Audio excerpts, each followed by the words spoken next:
Hello and welcome to this webinar hosted by Century Tech and TeacherHead. We're extremely pleased to be welcoming you here today for a much anticipated webinar. And we've been absolutely overwhelmed with the response from around the world. At last count, we had over 66 countries represented here today. So a very, very warm welcome from Albania to Vietnam. We're going to be starting in just a couple of minutes as more people arrive. And I just wanted to go over a couple of virtual in-house rules. And that's related to the chat box that I know a lot of you have already taken advantage of. So please do tell us where you're from, tell us which school you're representing today. And you can use the chat box throughout this talk and comment on things that you feel are relevant to you.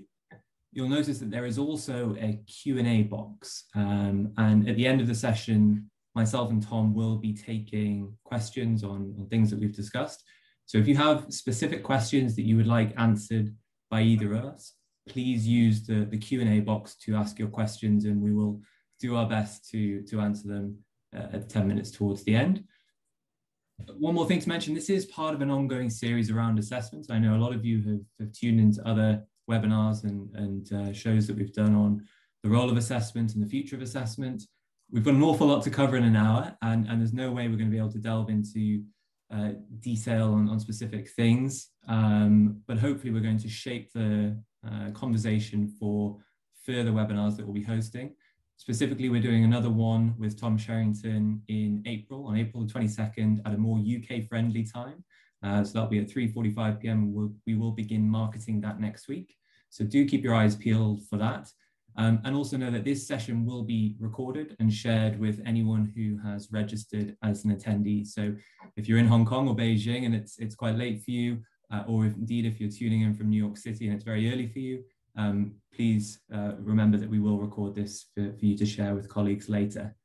But without further ado, I am extremely pleased to hand over to my co-host today, Tom Sherrington.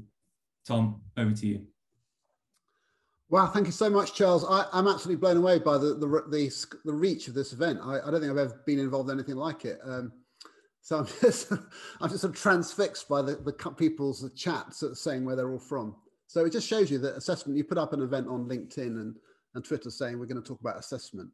And there's people everywhere who want to talk about it. So I'm going to share some ideas about what I think we need to be thinking about in assessment before I hand over to Charles. And I'll tell you a little about how we deal with that in our new walkthroughs and products. So let me just share my screen and then we'll get started.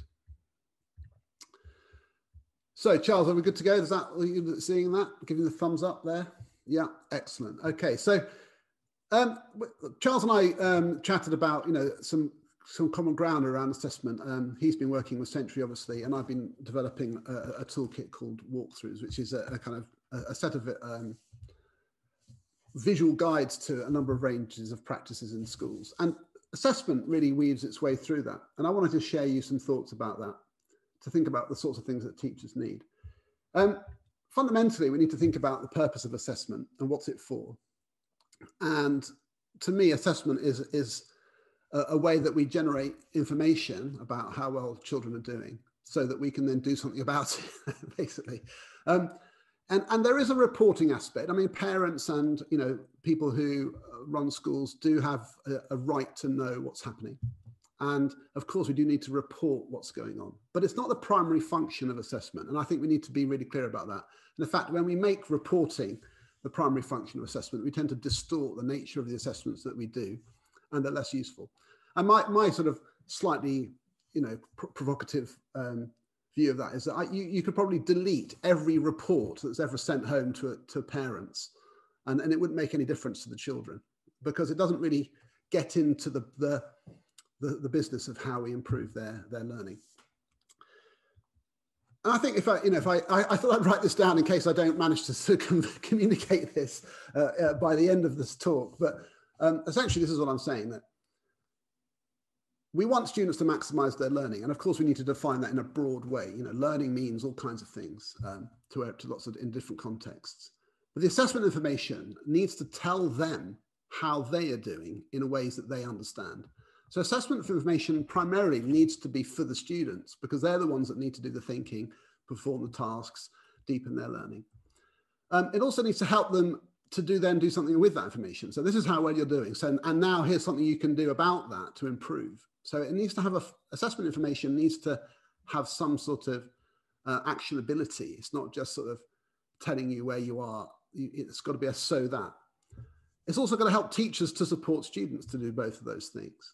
And where technology comes into play, and this is where Charles will come in, I think needs to support teachers and students to identify where they are and to help them to improve. And if it can't do those things, it's not worth having. So that's a kind of essential message. A lot of the ideas, in fact, all the ideas in our walkthroughs is links to kind of a model of a cognitive science model for learning. And I do think it's worth, looking at that. And we haven't got time to go into the detail here, but there is a kind of model of schema building, which underpins everything I ever say about assessment, where a schema is informed by things that you've learned through reading or doing things or in experiences you've had, as well as the things that you learn through direct instruction. And there is a technical process around having to select and organize information in your working memory, combining things you already know with new ideas and making connections so that you then deepen your knowledge. And I think that model of learning is useful. And if we don't practice remembering things, if we don't activate our prior knowledge before we engage with new material, we can forget things, we can form misconceptions, and we can also lose concentration and focus, and focusing our mental resources and paying attention isn't something we can just take for granted. So good assessment tools keep you motivated to keep learning. So there's important to think that how learning works when we're looking at assessment. There's also then the challenge that when you're teaching, you're not just teaching one student, you're teaching lots of them. So you've got this dynamic process within each individual student, them thinking their schema building. But when you're teaching a lot of children at once, you can't see what's happening instantly. You need to find out what's happening through proxies of students demonstrating their understanding in different ways.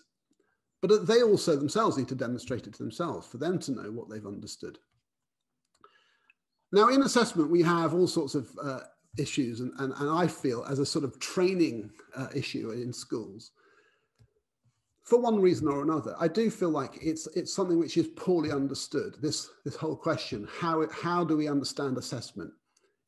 I think it's a weakness in teacher training, and because there's so many other things to discuss, perhaps. But there are various sort of people talking about assessment who sometimes I think you don't really understand how this works, do you?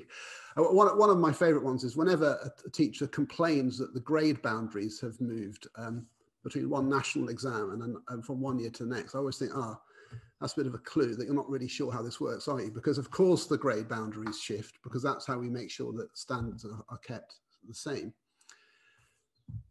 But variability in humans is something we understand, but how do we then separate our sense of standards from kind of absolutes? One of my favorite examples of this is this chart. If you've ever had a baby, you'll know what this is. This is what the health visitor shows you when they're trying to just check that your child is thriving. And what I love about this is that it shows this difference between things we can measure as absolutes and things that we understand as having a value. And when we assess things, we are doing both. And sometimes we conflate the two. So nobody ever tells you their baby is 65 centimeters long. That's like not a thing that people say. Now, why not? You might think that's how long it is. I can measure it and my baby is 65 centimeters long. Why is that not a useful piece of information? It's because it depends on how big everybody else is. And if a baby is 65 centimeters long at 3 months, they're huge. They're in the 95th percentile. At 7 months, 65 centimeters is small. It's in the 5th percentile. So it ranges from being very big to very small within a few months. So we don't actually give value to the measure of our baby's length unless we're comparing how long it is compared with the other children in the cohort. And that is embedded in our whole psyche about standards. The idea of standards is a comparison, and it's embedded in our whole notion of standards that that's the case, whether we like it or not. So the objective value of the measure is not the same as a subjective value we give it, and whether we think it's good or bad. And that's something we need to separate out. Now, this is a graph that comes from the new GCSEs in England that were brought in 2014, 2015. They worked out new grading regime. 5,000 children took a test in maths, and these are the marks they got, scaled to 100. Look at the curve. It's a distribution. A very few children were getting very high marks, and a very few children were getting very low marks. And there's a bell curve. That bell curve is a feature of the population. The grades that are then given to that to say this is a high grade or a low grade are the arbitrary things. So the grades 1 to 9 are the arbitrary decisions that somebody has taken for policy reasons around where we feel we should divide up the cohort. But the shape of the graph is not contrived. It's designed by, it's an outcome of the test. So we need to understand that when we are assessing is something which we have imposed as an arbitrary thing and given value to, and what is the kind of inherent thing. Now, the truth is that these children down here are human beings with equal value to the children up here. And yet they are deemed to have failed in this system, and they are sort of, they are viewed negatively, and their life chances change in terms of where their progression pathways, because they're not as successful in maths as the others. And that's something which we have to deal with. Yet all of those children, wherever they are on that range, deserve to be able to feel positive about their learning and to be able to improve. Because life isn't a giant competition, and we need to create a system where, whilst there being a range of attainment and success in certain assessments, all the people in the system have value as people and need to be able to learn more. So how do we separate that out? We need to focus on the things that the children can do about it, rather than just labeling them as being defined in one pocket of the bell curve. Data systems are problematic. I often feel like this is a cartoon I often use, which is a cartoonist called Heath Robinson, who used to invent very, very over elaborate mechanisms for simple tasks. So here's a potato peeler. So brilliant. It's called Professor Brainstorm, and he invented this potato peeler. And I often think assessment systems in schools are a bit like this. They look like this. And they're way too complicated, and they don't help you improve outcomes, because they provide data which is so far removed from what anyone can use. Whereas the teacher's mark book, is really useful because it's got organic, authentic assessments which the teacher understands in terms of the learning that the children are about to go and do. So it tells them a whole range of different measures, which then say, right, that child's done this, and they mean something to them in terms of the knowledge content in a way that this type of system just doesn't. So when we understand how John is doing, we're actually triangulating. We do use data because we do set scores, and we do give formal assessments, and that can tell us things. But we also look at standards of work, the actual authentic original things that they produce, which have value and quality. And we look at how children engage with us in our teaching. And it's all three of those things that add up to a picture of how someone is doing. And what our job is then is to try to turn that into some information that the students can then understand, which they can then do something about. So we need measures for them which are meaningful. So wherever they are on this step, we're trying to set ambitious goals for everybody. We're not trying to say, oh, poor you, you're just down here, don't worry about it, you're not very smart, you're not going to do well. No, we don't do that. We say, we're all aiming high, we're all going for the top, but there's a staircase to climb, and we're not necessarily all going to do that at the same rate. And you're on this step, and the next thing you can succeed at is this next thing. So what is that? What does it look like in the context of the subject? And can I make that meaningful for them? Can I tell that student whether they've achieved that or not? That's what we need. So there are different forms, and it does depend on the type of subject. So for example, in maths, we can talk about difficulty. We can talk about, did I get it right? Simple, these are the questions you should be able to answer, can you? And there's a ladder of difficulty which we can define in terms of the types of questions they have to answer. In other subjects, we can add those sorts of questions up into kind of a set of using marks as a proxy for difficulty and success. Remember, marks are arbitrary. We award them. They don't have any inherent meaning unless we give it meaning. And we proportion marks because we decide to give value to certain questions. And we use that as a proxy for, have you understood it? Can you do it? And we can use that to inform students. When it's a quality model thing, like how good is this painting? It's more difficult. We can't just give marks to a painting. We could, but it doesn't tell you how to improve. We need to sort of start evaluating, comparing, and comparative judgment is really how we do this. We say, how does that compare to this? And we need to have some language for comparison, which the children can understand. And of course, that's how we do writing. Is it good writing? These are pictures show children's writing from reception up to year 6 in one school. Is it good writing? How good is it? Is it good enough to meet a certain threshold standard? Is it excellent yet? These are questions that we can define, but only by comparing work to other samples. So exemplification is so important. And another question in assessment is, can I do it on my own? Because there's lots of things we can do with help, but can I do it now by myself? So can I do the same thing? And here's the classic example of stabilizers on a bike. I'm zooming around the playground on my bike with stabilizers on, but can I succeed without them yet? And that's another question that we can ask. Another question we can ask is, how much do I know now? So here's some knowledge that we might have about Henry VIII's wives, for example, a classic bit of English history for the people who are not English. But how much of that do I know? Well, I can test myself, or I can use some of that knowledge to write an analytical piece of writing. And then I can evaluate how much of that knowledge I've retained. If I go back to this picture and go, right, how much do I now know? I can try to tell the story and then go back to this and test myself. Which of the bits of information do I use? Or I could just look at that and just evaluate the elements of that story I recognize, understand, can explain. So there's lots of different ways that children can start to understand their progress. Do I know it yet? Can I do it yet? Is it good enough yet? Have I got it right? And these are the sorts of things that assessment needs to be generating. Now in our walkthroughs book, we've defined a whole ton of activities that teachers can do, from behavior to curriculum design, retrieval practice, all these sorts of things. And from that, we use these hyperlinks in our toolkit. There are loads of things that relate to assessment. There's a section over here, set the standards. We need to know what the standards are. So how do we set the standards? How do we tell the students what good means, what good looks like? There are questioning techniques. So there's a whole bunch of questioning techniques here that we can use to get formative assessment going just verbally, dynamically in the classroom, finding out whether they got it right or wrong and helping them articulate their thinking verbally. There are things to do with retrieval practice, so quizzing, using knowledge organizers, weekly, monthly review, sort of checking in on knowledge over time in a planned way, spacing the practice.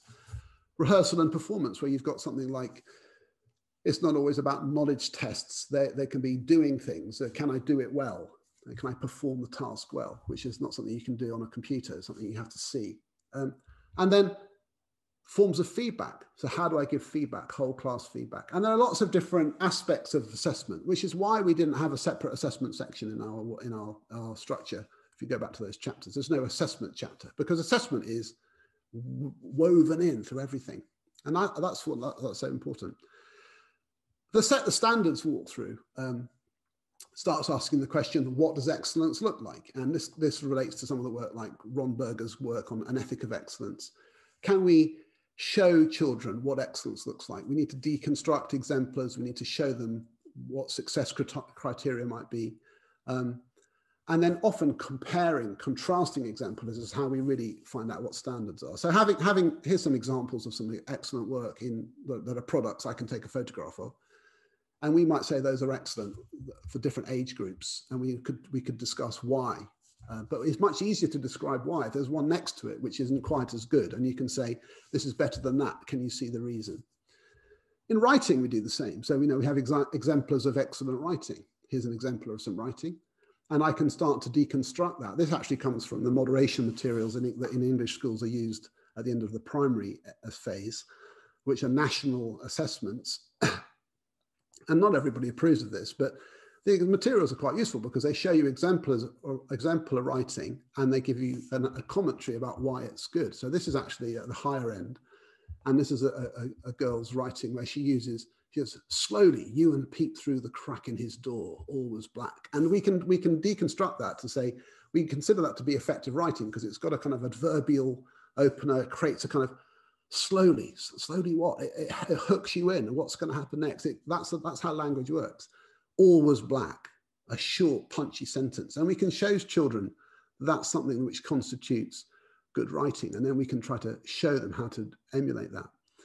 And it could obviously be more complicated. So at the higher end, you've got much more sophisticated bits of writing. This comes from an A-level economics essay, and you use mark schemes and so on. So there are different ways to show children what excellence looks like in writing. And that's an important thing to try to do, setting the standards. In questioning techniques, one of the most fundamental questioning techniques that teachers know is checking for understanding. Instead of saying, have you understood, which doesn't tell you anything, teachers do this all day long. Is everyone okay? Have you got that? Yeah, have you understood? Charles, did you understand that? Yeah. and he just goes, yeah. But you don't know what he understood. But what you should be saying is, Charles, what did you understand? Can you explain what I did on line 2? And if he can explain his thinking, you get a better understanding. So questioning techniques are firmly assessment. And in training terms, I actually think it's actually pointless worrying about your database if your teachers are not good at questioning. That's where the action is. And it's much more important in training priority terms to think, are we all really good at doing questioning in lessons before we set any tests?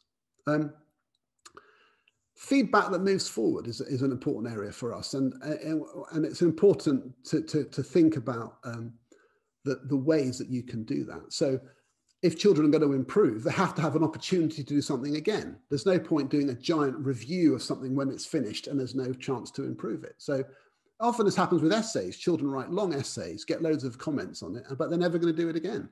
The hope is that they're going to take that learning and use that next time they write a long essay. But the essay might be on a totally different subject. And some of that learning is totally lost.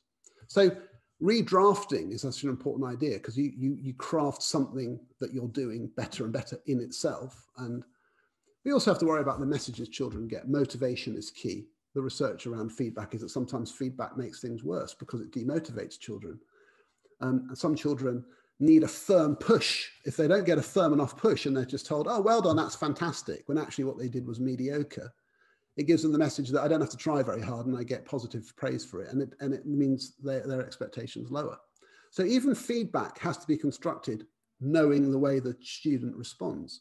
And Dylan William would say that feedback is only good if it leads to better outcomes.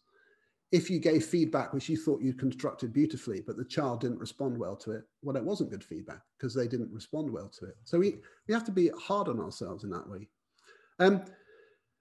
Feedback as actions is one of our walkthroughs because we think that if you're going to give feedback, it should have a verb in it. It should be do this, do that, do this, do that. Not just here are some features of your piece of writing or your maths problems that are wrong. It's what are you going to do, which is the most important thing.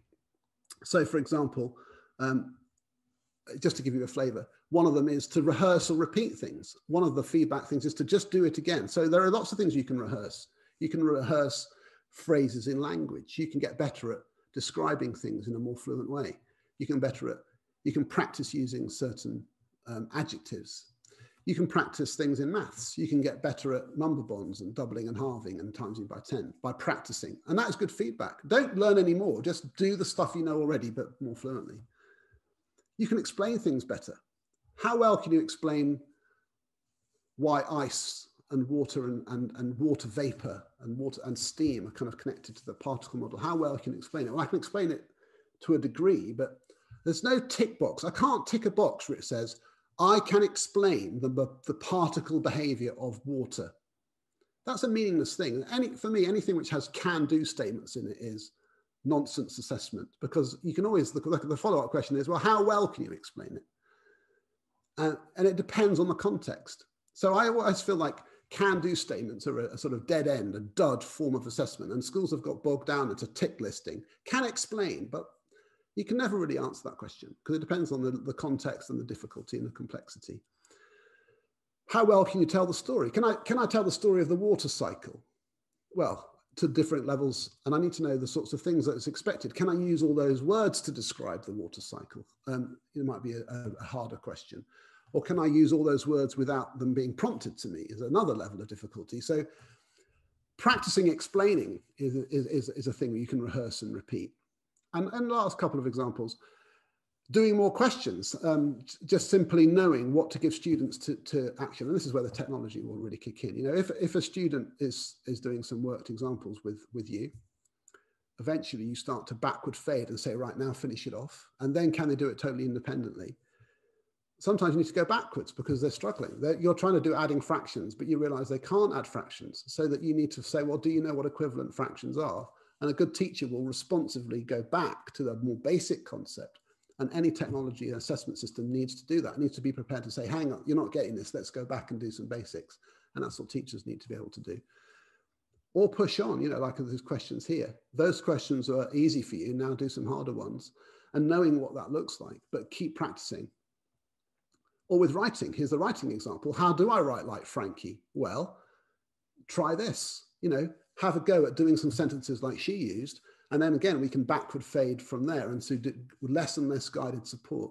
So the children learn to emulate a good writing through scaffolding, and the scaffolding comes down. And this is what good feedback is like. It's do this task, follow it through, and then you'll learn how to do the thing we're trying to ask you to do. So it's very actionable.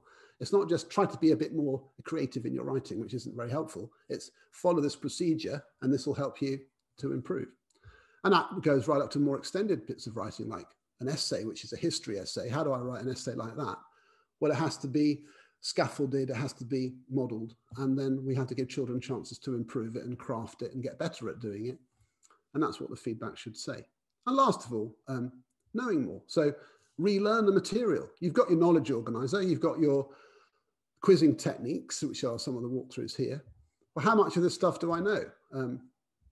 Here's my knowledge organizer on the Roman Empire. Do I know it? So training students to check their knowledge. How much of that do I know? How much of that can I explain when I turn the sheet over? If I'm trying to explain states of matter, you know, how well can I explain it? And I've got a knowledge organizer to prompt me, but I need to be able to turn it over and use that knowledge without it being in front of me if I really know it well. And of course, there are harder and harder questions I can be asked, which require me to know that knowledge.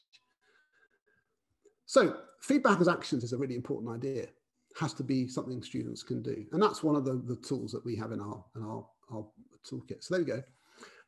Central message. Assessment has to be meaningful. It has to be grounded in the things that children can do to improve wherever they are on the bell curve. And otherwise, we're not being fair to those children. And we need to make sure that the assessment information they get has meaning in the context of the curriculum.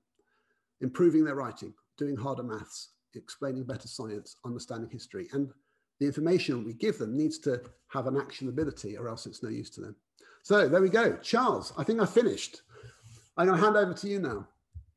That's brilliant, Tom. Thank you very much. And I always learn something new whenever listening to you. And I can't remember, it was a couple of years ago when we first attended each other's workshops in Cologne and then ended up doing a similar thing in Macau and Hong Kong. It's a strange world that we haven't even met in the UK. That's true. But, yeah, thank you so much for that. And we've had some wonderful comments coming through. Just a little bit of admin for everyone. Because we have thousands of people registered for this event, we initially turned the chat box so that it just sent messages to the panelists, but we've now reversed that. So you have the ability to share your messages with the panelists and fellow attendees. So I can see that some people, Kevin Hewitson and Vanessa McCarthy, have started to share comments with the wider group. Please do change that setting so you share your comments with the wider group rather than just with the panelists. But yeah, great. I'm now going to talk about the future of assessment, but from a technology perspective. And Tom, maybe you can reciprocate and just give me a thumbs up if you can see my screen. Yeah, all good. Great. And for those of you who don't know, I see lots of familiar faces on the webinar, or familiar names. I'm Charles Wood, and I lead the international team at Century Tech, where I've worked for three and a half years now. And for those of you who don't know Century is an educational technology product that utilizes artificial intelligence in order to make personalized content and assessment recommendations to individual students, whilst presenting actionable and live data to teachers so that they can utilize that in or outside of the classroom. And my focus today is going to be looking at a specific area of assessment that Tom touched upon, which is formative assessment, and how technology can aid that, specifically how artificial intelligence can aid that. And I thought that actually an interesting starting point might be for you all to consider, what does assessment mean to you? And Tom, again, related to this, there are lots of different schools and lots of different countries represented here today. What is your assessment policy? What does it mean to you? And to give that context, I thought it might be interesting to just share with you a history of what assessment meant to me. Certainly when I was at school, assessment had this sort of representation to me. It was high stakes. It was in an exam format, whether a formal examination or a mock examination or a weekly test, but it was high stakes, and it was a way for me to diagnose where I sat amongst my fellow students, what I knew and what I didn't know. And that is only one element of assessment, but that's the way that I understood it as a student in school.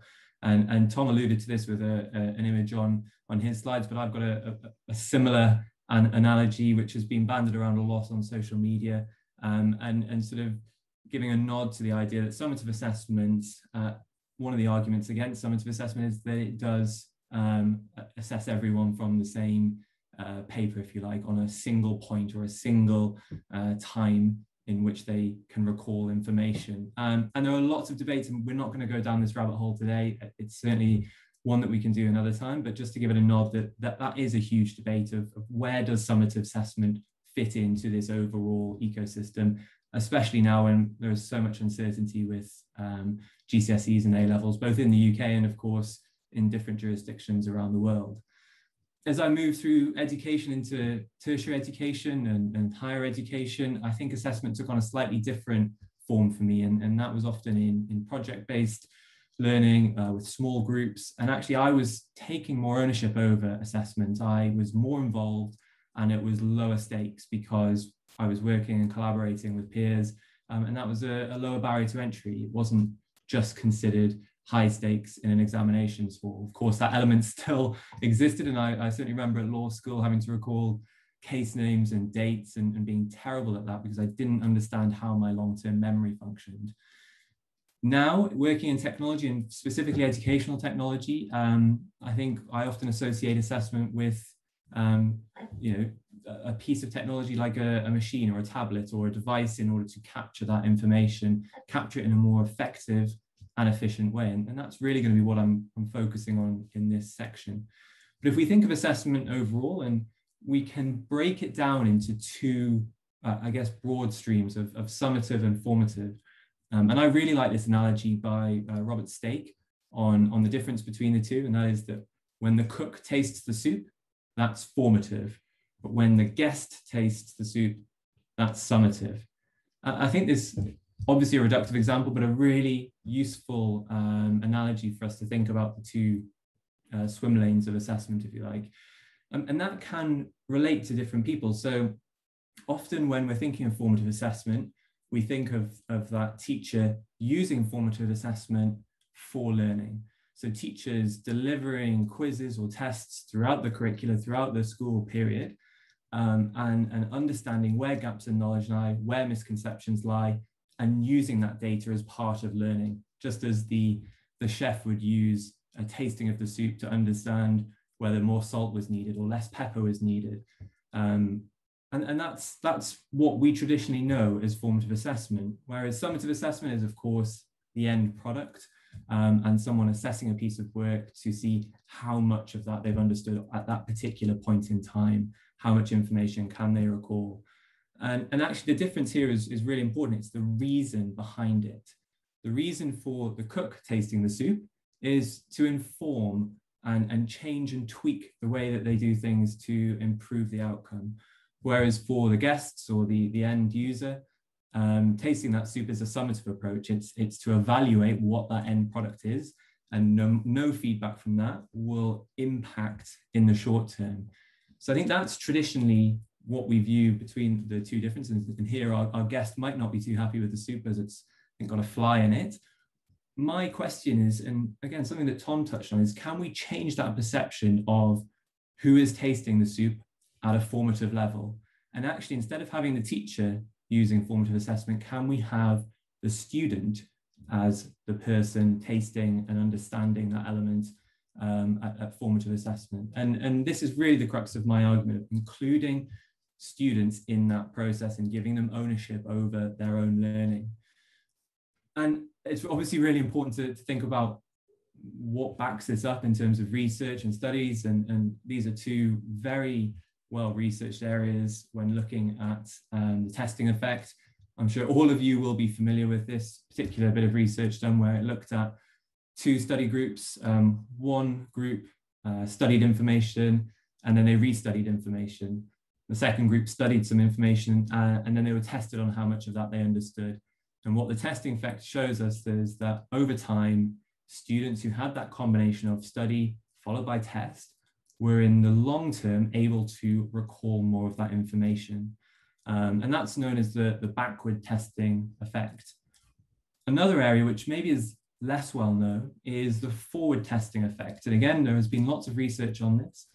And this is, rather than looking at sort of backward testing, it's looking at, can we use tests as part of the curriculum, as part of the learning process, in order to aid learning? And so can we change assessment for learning, controlled by the teacher, to assessment as learning? So the student is taking ownership of that formative assessment and they are using it as part of the learning process. And again, if we look at how that sits amongst the spectrum of people's perception of assessment, if we start by looking at teacher perception, and again, I'd ask all of you to think, what is your perception of formative assessment and assessment? What research shows us is that teachers' views on why students should use tests and quizzes as part of the learning process, the majority of teachers believe that this helps diagnose how much information students understand. So it's a diagnostic function rather than a learning function. As you can see, only 19% believed that students could use tests or quizzes as part of the learning process. So that's a significant metacognitive perception of what we believe formative assessment to be. And a great question to ask your teachers or your head of assessment would be, what do we mean by formative assessment, and where is the weight on that? And of course, a huge sort of elephant in the room that must be discussed is that a big reason why teachers or schools often don't include formative assessment into their entire curricula is because of the enormous burden it can be on teachers to write questions that are linked to sound pedagogy, to mark those answers, to give feedback to individual students. That is hugely burdensome, to the extent that some ministries have actually, in policy, changed their approach. In 2018, the Singaporean ministry said that they were going to look at reducing assessment in primary and secondary education because they wanted teachers to have more time focusing on other goals. So how can we help reduce that workload and that burden that is often associated with assessment?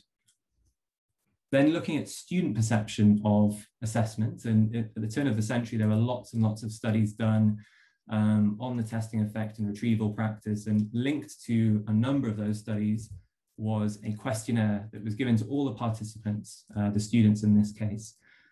And the questionnaire asked students, firstly, did they quiz themselves or test themselves as part of the learning process? And if so, why were they quizzing themselves? And really interestingly, firstly, in this box here, the takeaway is that the majority of students were quizzing or testing themselves as part of the learning process. Only 9% said that they didn't quiz themselves. So that's a great point. Students are used to testing and quizzing as part of their learning process and practice. More interestingly, and again, you'll see the correlation between teachers' perception and student perception, when looking at why students were quizzing themselves and the distribution between those figures, the majority of students were quizzing themselves to understand how well they understood a topic, how well they had mastered a subject. So they were using assessment in that diagnostic function. And only a minority, 18% in this case, acknowledged that testing facilitated learning. So again, that's a really clear perception and divide between the two areas. And part of this is, I think, educating our student population and body of the power of assessment and how it can support them in that learning process. Now thinking about technology, of course, the sort of expertise of hopefully what I'm going to talk about today. And I know thinking of the educational technology landscape can often be quite daunting, and Holland IQ, which is a fantastic data capture website, has done a good job in sort of trying to categorize the different elements of educational technology that exist around the world. Broadly speaking, when we're approaching technology and the use of technology, we're thinking of two streams. We are first and foremost thinking of content delivery. And content delivery has been around for a while, of course. Learning management system, virtual learning environments, learning apps are prevalent throughout school ecosystems. We're also thinking about assessment tools. And again, there are lots of assessment tools, whether free, like Google Forms or Quizlet, versions of Quizlet, or paid versions, right up to sort of GMAT testing tools or GRE test tools. And what we're looking at as a company at Sentry is how we can bring both of those strands together to deliver content that is linked to assessment. So taking advantage of that testing effect that we looked at of retrieval practice and bringing the two together. And when you think of products that have both content and assessment, you can then go into sort of two other streams. The first is that product linear? And by linear, I mean, does it follow in a sort of sequential way or allow students to flick independently between things, but there's no sort of recommendation of a differentiated journey for students? Or is it teacher driven? Really important questions to ask. Is it teacher driven or linear? And often products are, and that can again be burdensome. If teachers are having to set work manually and work out what to set, that can be just as burdensome as writing your own assessment questions. The other area is, of course, is your product adaptive? And this is a fascinating topic, and adaptivity is in the education space quite frequently now. I think it's actually quite misleading and confusing. I think the marketplace doesn't understand the different elements of adaptivity. And what we need to ask, what we need to be asking companies is, how is your product adaptive? And then again, broadly, you can break that down into two brackets. You can have a rules-based system, which is hard-coded and designed by a teacher in quite a complex tree diagram structure, if you like. And that's fine. There will be an element of adaptivity and personalization, but the adaptivity is only as good as the person who's designed it. And as we know, with the debacle around GCSE grades last year in the UK, human biases can easily seep into those areas. And so we need to think about the other element of adaptivity, and that is your system intelligent? Intelligent is a very broad term, but in this context, we are looking at machine intelligence or machine learning and different branches of that. And in our case, we are looking at the application of artificial intelligence. So that is where we are using a machine that can autonomously learn, look for statistically significant patterns and correlations between content, between assessment data, between learning behaviors, and then make recommendations to students with the goal of improving learning outcomes. And this is obviously where we sit. And just briefly, I'm going to show you what that actually looks like in a sort of rare attempt at trying to online demonstrate a live platform to hundreds and hundreds of people. Hopefully in a second, you should be able to see a Sentry login page. And obviously, we're talking about Sentry here. There are other things that you can look at, but in terms of what we do, we first and foremost provide an opportunity for content to be delivered and assessment to be baked into that as part of the process. So students can log into their platform and they can see what we call a recommended path. So rather than that linear path or that teacher-driven path, we have a pathway that is making recommendations of these bite-sized chunks of learning that we call nuggets. And these nuggets, as we'll see in a second, are made up of learning material and formative assessment questions. As a company, we build an awful lot of in-house materials in mathematics, English, and science. And I've also seen a few comments about how this would be applicable in a tertiary setting or in a corporate training setting. And this can absolutely be applicable in that setting as well. A lot of it is, of course, based on where the content is coming from. So what this pathway does is try to work out what students' strengths, weaknesses, skill gaps, confidence levels, pace of learning, preferences, and even memory function are. And then it makes recommendations in order to progress and promote learning. So if we go into any of these particular learning objectives that we have, hopefully you should be able to see how students are first and foremost presented with a learning opportunity. I'm not going to play it all, but I'll let it play in the background. A teacher delivering a mini lesson. So introducing a topic, in this case, looking at fraction of amounts, talking through the concept, and as you can see over the course of 5 to 6 minutes, delivering that content, that knowledge, those skills that are required, even modeling out specific answers. Crucially, there are always two types of learning material available in order for the AI to differentiate based on different users' input. So if a student doesn't want to listen to a video, then they also have the option to go through a slideshow at their own pace, look at worked examples and practice those. And then at the end, we formatively assess how much of that the student has understood. And this time, if I'm answering questions and I put those answers in this submission box here, Sentry will tell the student if they're correct or if they're incorrect. So we're giving them that immediate feedback about what's right and what's wrong. If they get things wrong or if they get things right, we will also try to give students corrective feedback on why they're wrong. So there's lots and lots of options for students to input answers. And if they get or display misconceptions, we will prompt a bit of feedback to the student. Now, this is really important, and I think I'd love to share what we often see with students when they first use this product is that they treat this assessment as higher stakes than it is. They head down and they go through the questions and they forget that actually there's learning material here to support them. And so often we see students plow through questions, making mistakes, but not using that learning material to support them in those mistakes. So at any time when students are struggling or getting things wrong, they can always navigate back to the learning material and use that material to help them answer questions. It's a hugely important part of learning and something we often overlook. And that is crucial to what we're picking up in terms of our recommendation engine. How are students consuming material? Are they skipping? Are they pausing? Are they diligently going through that? And then how does that inform the way in which they're answering those formative assessment questions at the end of a learning episode? And that gives us a much more rounder view of what the student has done. So you might have Tom, who diligently goes through all the learning material and gets every question right. Great, he's got 100%, but on another end of the spectrum, you have Charles, who's skipped through all the learning material and also gets every question right. Well, on paper, Tom and I are exactly the same. We both achieved 100%. What Sentry knows behind the scene is how we achieved that and how we reached that. And that then informs what we recommend. Do we stretch and challenge learner Charles because he's so confident in this area? Do we support Tom with extra practice or extra consolidation of materials? And that gives Sentry's pathway an idea of how far we push students. We're also really into sharing data, of course, and giving students ownership of data. And I think that's a really important part of the formative assessment process.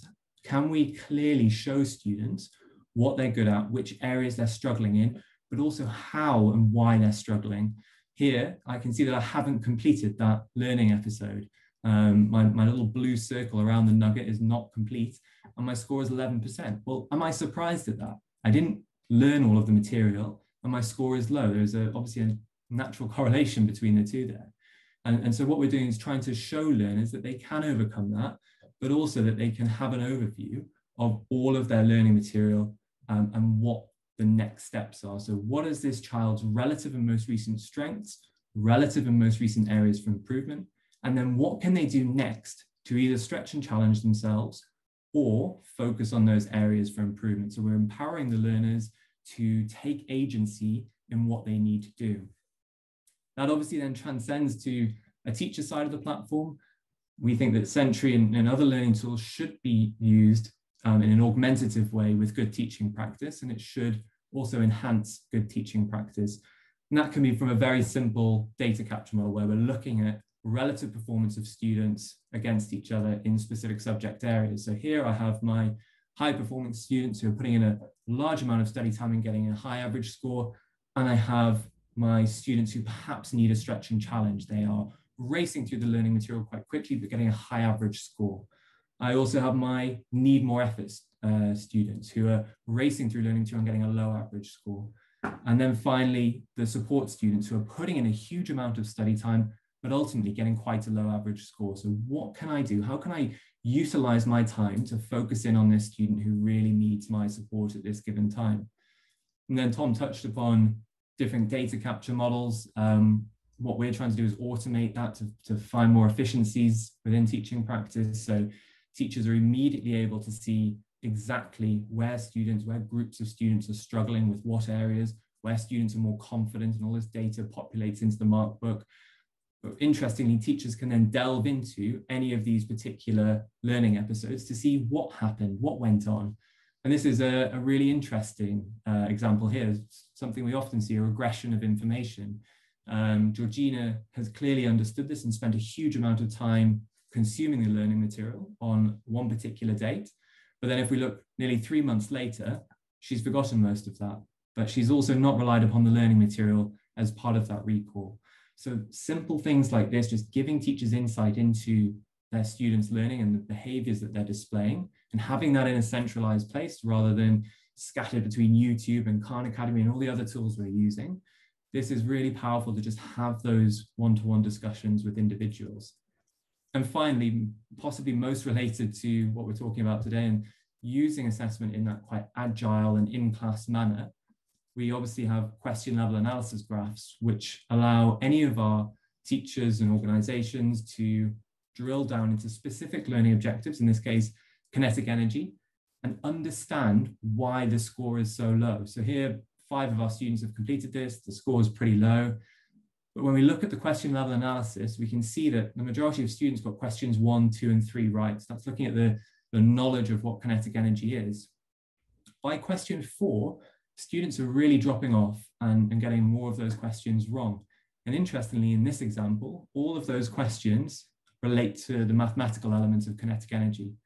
And that is a fantastic insight for me as a physics teacher to be able to say, right, this is clearly a mathematical issue. It's not a kinetic energy knowledge understanding issue. So actually, I'm going to focus the latter part of my lesson or tomorrow's revision session on using equations or using whatever it is in order to help aid students in this particular topic.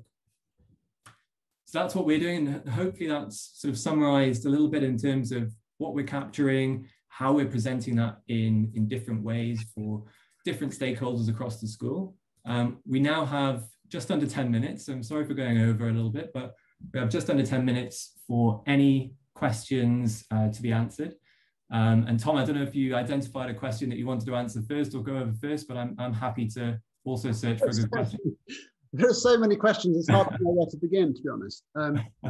So one of the questions, I mean, it's hard to attribute them because it's quite complicated, but one of the things I've picked up is a question about a suggestion that there's a move away from the sort of knowledge content-based assessment in some policy areas. And I do feel there is a kind of a constant wrestling with this. And because policymakers and politicians, parents, teachers, don't like the idea of children being defined by performance on sort of one-off tests. So these big summative tests. So I do think there is some sort of move towards sort of, can we define children's success in broader ways? But I think there are problems with that. And I have an absolute horror of people starting to assess things like resilience and kindness and stuff, because I just think those things are beyond measuring and they become sort of gibberish when you try to.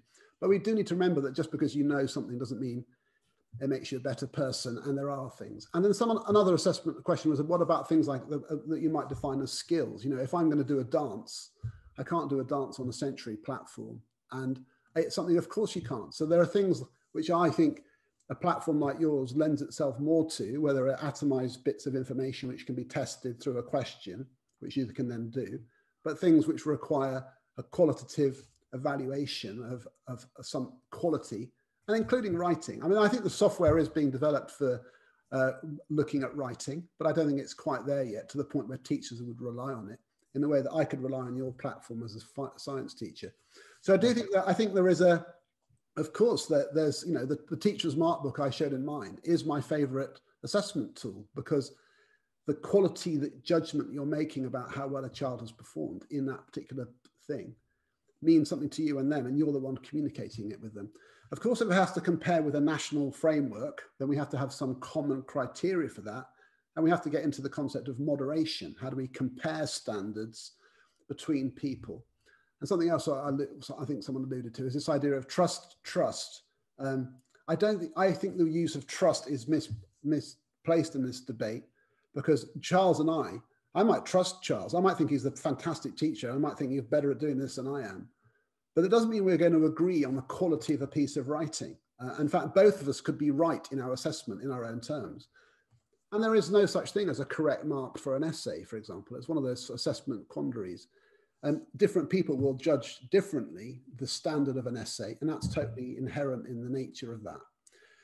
So those are some of the questions that I've been picking up on. Yeah, I am. I mean, I think it's such a big question, isn't it, around the place of summative assessment. And my view is that until tertiary institutions, universities, and indeed actually at the top of the food chain, employers start to recognize and put weighting on things other than summative assessment, nothing is going to change. And Tom, maybe that actually leads into a question that we've had here is what will the future of assessment be the same after the COVID-19 pandemic? And I've certainly read a ton of stuff from people, reimagining what this would look like. And I know this is a topic that we've discussed in the past, but do you think that the future of assessment will change as a result of the pandemic, or are we on this sort of trajectory in this pathway anyway? What are your views on that? I think it will change slightly. I think for two reasons. I think what it's shown us is that when you take away national assessment systems because you can't sit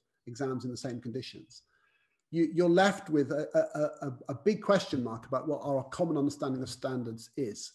And the truth is that we have relied probably overly on national examinations to define our sense of standards.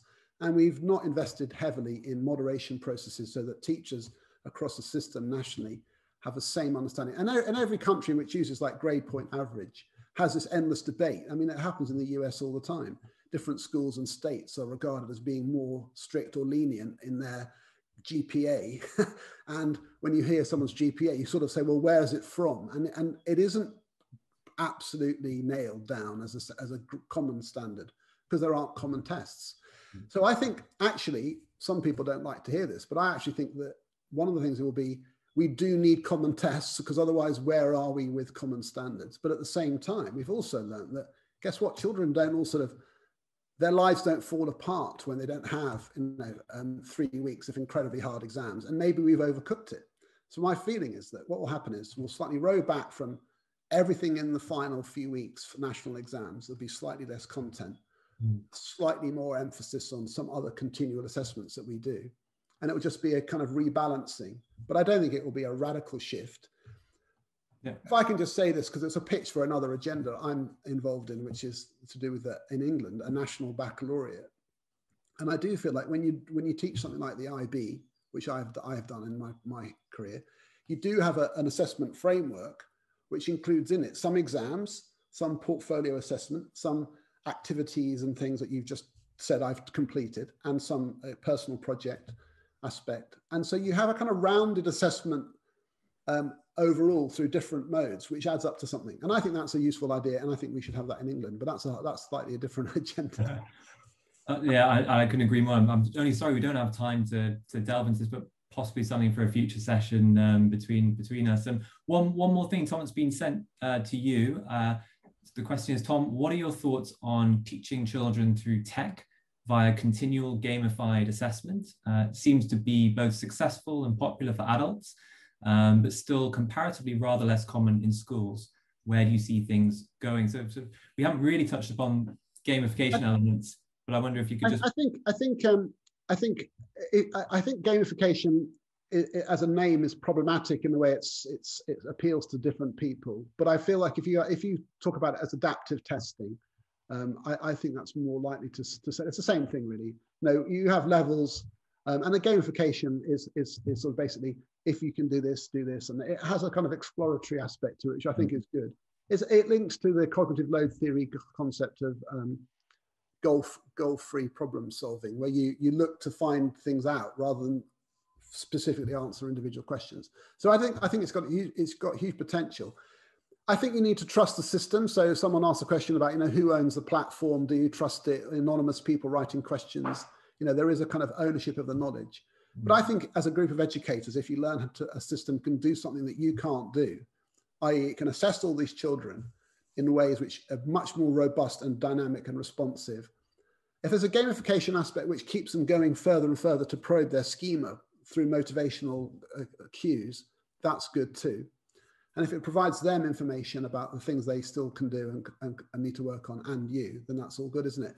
because it's difficult to get that information dynamically. So I feel like we're already going down this path. And I think one of the things that we've learned through COVID is that if we put our mind to it, we can make a step change in access issues around technology, and teachers can skill up hugely if the need is there. And I do feel like, 10, 20, 30 years, the use of technology to solve problems that teachers can't do by themselves will become, it's an obvious path that we're going down. But of course, you have to deal with access to tech, and so there has to be an equalities agenda. Yeah. And we've seen that in the COVID response, where some schools haven't been able to do live lessons because not all the children can access them. And I think we're moving down that path, though. Brilliant. Yeah, and I mean, certainly two big things that we're constantly talking about are how we introduce sort of light touches of gamification and thinking of cognitive load theory and extraneous load, and how we can maximize students acquiring information, but also that ever important issue about equity. And unfortunately, the COVID pandemic has only widened the disadvantage gap across this world, and that's come down often to accessibility and infrastructure to technology. So certainly lots to be discussed, and I know we're out of time and people have things to go to, so I'm going to wrap up there. I do have just one question that I'll address. Someone's asked whether the Sentry platform can also cater towards summative assessment. Yes, we have built diagnostic assessments that can be used as baselines and benchmarks in a more exam style condition. And actually we've used them in a sort of pilot phase with some schools in the UK as part of their entrance exam scheme. So, so certainly can cater towards that as well.